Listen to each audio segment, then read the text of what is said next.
Over the next few minutes, we're going to build and install this upper shelving unit, give this locker a stylish built-in look, quickly and easily install this 2-inch thick wide oak bench seat. I'll also show you how to save a bunch of money making your own custom shiplap.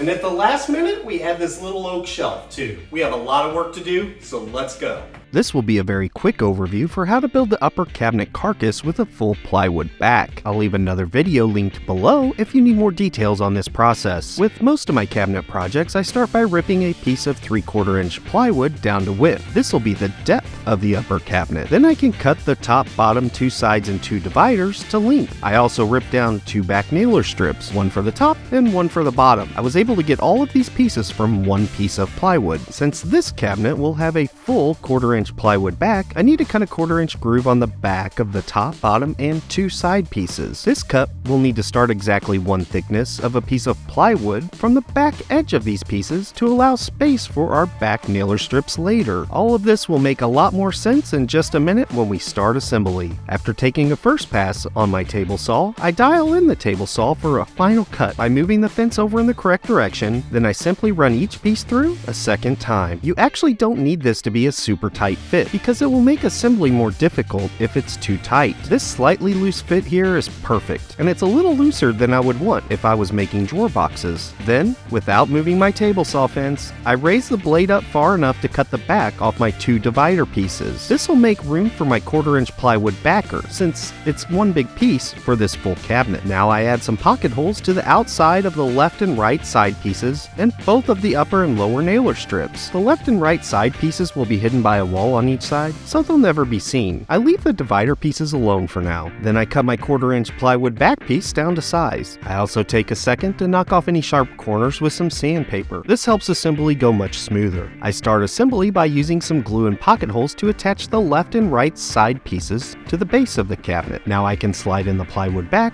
and add the top. Check everything for square, then finish it off with some more glue and some more pocket screws. By the way, these right angle clamps are perfect for this, and I'll leave a link down below if you want to grab some for yourself. Then I attach the top and bottom nailer strips on the back with some glue and some pocket holes. This gives the cabinet some support, and this is what I'll screw through when attaching this cabinet to the wall later. The dividers just get some glue and nails to hold everything in place for now. Once everything looks good, I add some screws to the top and the back. I won't add any screws through the bottom because this will be seen. To make the face frame, I cut the top and bottom horizontal pieces to length first. This hides the end grain of the frame since it's near the wall. Just clamp them to the carcass where you want, then take a measurement from the end. Cut these to length, add some glue and pocket screws, and voila, a face frame is born. The face frame just gets glued and nailed to the carcass. I'll show you how to fill the holes before we paint this thing later. And before I move on to paint, I still need to make a cabinet for the locker. And these are the pieces that I came up with for the locker carcass. I have my 2 sides here, a couple of little bitty feet, a top and a bottom solid piece, and some strips that will go on the back so that we can screw this thing to the wall and screw the locker to it.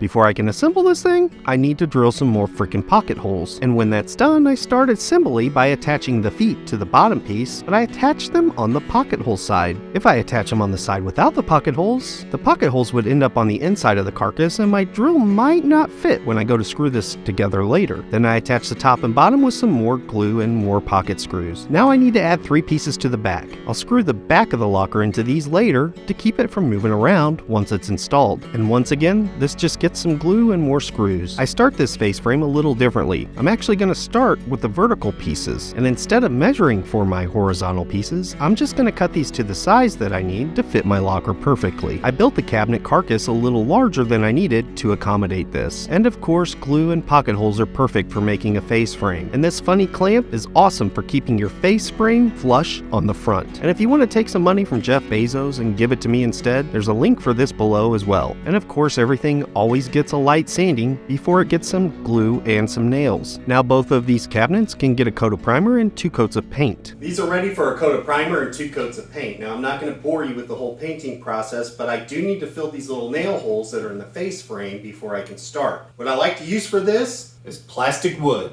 It dries extremely hard and it won't shrink and crack like some other fillers will. So I don't have to worry about the little nail holes showing through my paint later on. All I'll do is I'll put a little bit on my finger, smear it into a hole, and wait about 15 minutes and sand it smooth. It's that easy. I need to install this 2-inch thick white oak slab before I can attach the cabinets. To do this, I'm just going to use some Lexel. I'm not even going to use screws. This stuff is super strong and flexible, and it allows for seasonal wood movement. With that done, I just screw this locker cabinet into the studs with some cabinet screws. And a few more cabinet screws gets this upper cabinet installed as well. Now that the cabinets are installed, we need to address this wall. I think I'm going to do some sort of shiplap on the back wall here. I'm going to make my own out of 1/2-inch MDF. Let's go back down to the shop and I'll show you how it's done. To start making my shiplap, I ripped some 1/2-inch MDF into 8-inch strips. Making shiplap with MDF saved me about $100 over buying pre-made shiplap from the big box store. To make this look like shiplap, I need to run a small groove down one edge of each piece. To do this, I need to add a sacrificial fence to my table saw to make this cut. I just use a scrap piece of wood and some clamps. Then very carefully, I raise my blade up into the sacrificial fence and make sure that it's barely touching this fence. And with the blade raised about 1/8 of an inch, I can run one side of my shiplap pieces through the table saw. Then everything gets cut down to length on my miter saw. I also want to make some custom trim to hide the edges of these shiplap pieces. I start by cutting some strips down to 2.5 inches in width, and other strips of MDF are cut down to 2 inches in width. And now's your chance to make sure you're subscribed while I glue the 2-inch piece to the back of the 2.5-inch piece to create this rabbit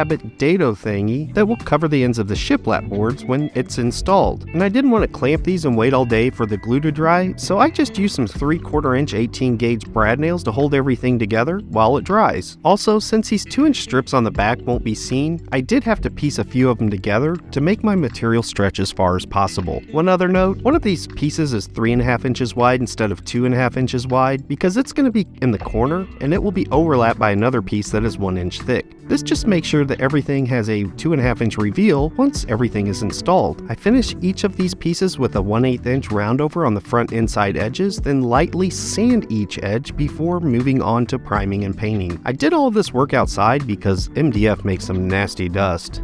Yuck. I start by installing the 3.5-inch vertical trim board in the corner with some construction adhesive and nails. Then I can slide the shiplap boards behind the trim piece and attach them directly to the wall using some construction adhesive and more nails. Once they're all in place, I can add the trim to the outside edge for a nice clean look. I also add a trim piece to the back wall and some more shiplap to the back wall and finish everything off with some more trim pieces on the tops and bottoms. And a few last filler strips against the wall and some trim along this locker. Finish everything off. I made a last minute decision to also install this white oak live edge shelf. After getting everything installed, I realized that this was a huge space because of this locker and I needed something to balance it out. So this is what I came up with. I attached this shelf using these kind of hidden shelf brackets that I found on Amazon. I'll leave a link down below because these things look good, they're really minimalistic, and they're really sturdy. And of course you can't have a mudroom without a place to hang your coats or bags. These hooks here came from Bold Manufacturing. They're handmade, high quality, and super sturdy. If I wanted, I could probably hang on that thing myself. I'll leave a link for the Bold Manufacturing website down below. If you want to see how I finish live edge slabs like this huge white oak bench top, or the white oak shelf right above me, then watch the next video on the screen right here where I go through the complete process of how to apply Black Forest Wood Company Monocoat Furniture Oil and their diamond ceramic coating. This finishing process gives you a beautiful natural look that is not only durable but also scratch resistant and can last for up to 5 years. And remember, you can build it yourself. Thanks for watching.